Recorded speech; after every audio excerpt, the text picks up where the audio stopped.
Hello friend, welcome back to my YouTube channel mamma baby guide. So friends, I hope आप सबकी pregnancy healthy होगी, smooth होगी। So friends, आज इस video में मैं बात करने वाली हूँ कि प्रेगनेंसी के 8वें महीने में क्या क्या सिम्टम्स होती है, क्या क्या चीजें हमारी बॉडी में यानी कि प्रेग्नेंट माँ के बॉडी में क्या क्या चीजें बदलाव होती है, कैसे सिम्टम्स आती है, कैसे चेंजिंग आती है, इन सब के बारे में बात करेंगे। क्योंकि जो महिला पहली बार प्रेग्नेंट होती है, पहली बार वो माँ बनने वाली होती हैं, उनकी फर्स्ट ट्राइमेस्टर चल रही होती है, प्रेगनेंसी कंसीव होते ही उनको बहुत डर लगने लगता है। तरह तरह की मन में उनकी कुछ भावनाएं उत्पन्न होने लगती है और फर्स्ट ट्राइमेस्टर में ही वो बहुत डर जाती हैं कि अभी इतनी प्रॉब्लम्स क्रिएट हो रही है, पता नहीं प्रेगनेंसी के एंड में यानी कि प्रेगनेंसी के एंड में थर्ड ट्राइमेस्टर में कैसी कैसी प्रॉब्लम्स क्रिएट होंगी और क्या क्या नौबत आएंगी, क्या क्या कष्ट झेलनी पड़ेगी। तो इस डर को लेकर बहुत सारे प्रेग्नेंट महिला घबरा जाती हैं,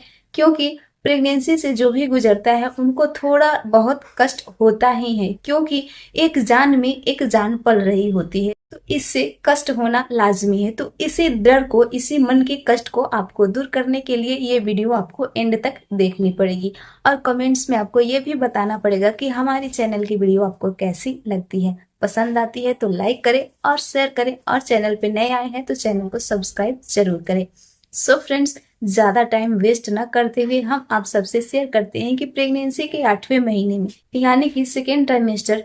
आपका समाप्त हो चुका होता है, यानी कि 6 महीने तक सेकेंड ट्राइमेस्टर होता है, 1 से 3 महीने तक आपका फर्स्ट ट्राइमेस्टर, 4 से 6 मंथ तक आपका सेकेंड ट्राइमेस्टर। तो इतने दिनों में यानी कि दोनों ट्राइमेस्टर में आपको प्रेगनेंसी का कुछ थोड़ा बहुत तो अनुभव, एक्सपीरियंस हुआ ही होगा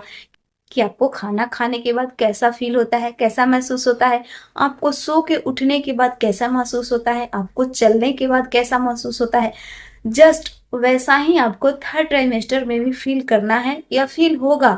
कि आपको खाना खाने के बाद ऐसा महसूस होता है। तो इन गलतियों को आपको नहीं करनी चाहिए, ये चीजें आपको खुद से महसूस करनी पड़ेगी, खुद से आपको ये रीडायरेक्ट करनी पड़ेगी कि अगर इन गलतियों से आपको प्रॉब्लम हो रही है, यानी कि मान लीजिए अगर आप लेटे हैं, आपको झटके से उठने के बाद आपको प्रॉब्लम हो रही है, तो आपको झटके से नहीं उठना है, आपको लेटे रहना है आराम से, आपको दाईं से बाईं करवट होना है। अगर दाईं बाईं अगर सीधे लेटे हैं तो आपको बाईं करवट होना है या दाईं करवट होना है, यानी कि इसकी सीधी सी मतलब हम बताएं तो आपको अगर सीधे लेटे हैं तो कोई भी करवट लेनी है, अगर आप करवट लेते हैं तो हाथ को बिस्तर पे तो हाथ को बेड की सहायता से लेकर आपको हल्के से आपको ऊपर वाले भाग यानी कि सर को उठाना है, उसके बाद कमर पे हाथ रख के आपको बैठ जाना है और धीरे धीरे बेड से नीचे खिसकना है, उतरना है। इस पोजीशन में अगर आप बेड से सोकर या लेटकर उठते हैं आराम से, तो आपको सोकर उठने के बाद कोई भी प्रॉब्लम नहीं आएगी। जस्ट वैसे ही आपको पूरी प्रेगनेंसी में आपको ही ख्याल रखना होता है अपने बॉडी को। आपको ये महसूस होता है कि आपकी बॉडी किस तरह अट्रैक्ट हो रही है, किस तरह आपको ज्यादा प्रॉब्लम्स हो रही हैं। बाकी रह गए कि डॉक्टरी नॉलेज की बात, तो आप हमेशा डॉक्टर के चेकअप में रहिए, रूटीन चेकअप में जरूर जाइए, हर हफ्ते एक बार आपको डॉक्टर से जरूर ही मिलना है, क्योंकि छोटी से छोटी प्रॉब्लम भी आपको प्रेगनेंसी के दौरान नजरअंदाज नहीं करनी चाहिए, क्योंकि प्रेगनेंसी बहुत ही स्मूथली होनी चाहिए, तभी आपका बच्चा हेल्दी और स्मूथ होगा, बहुत ही सुंदर होगा, इंटेलिजेंट होगा। तो इसके लिए आपको लापरवाही नहीं करनी है। सो फ्रेंड्स, ये छोटी सी वीडियो आपको कैसी लगी कमेंट्स में लिखकर जरूर बताएं।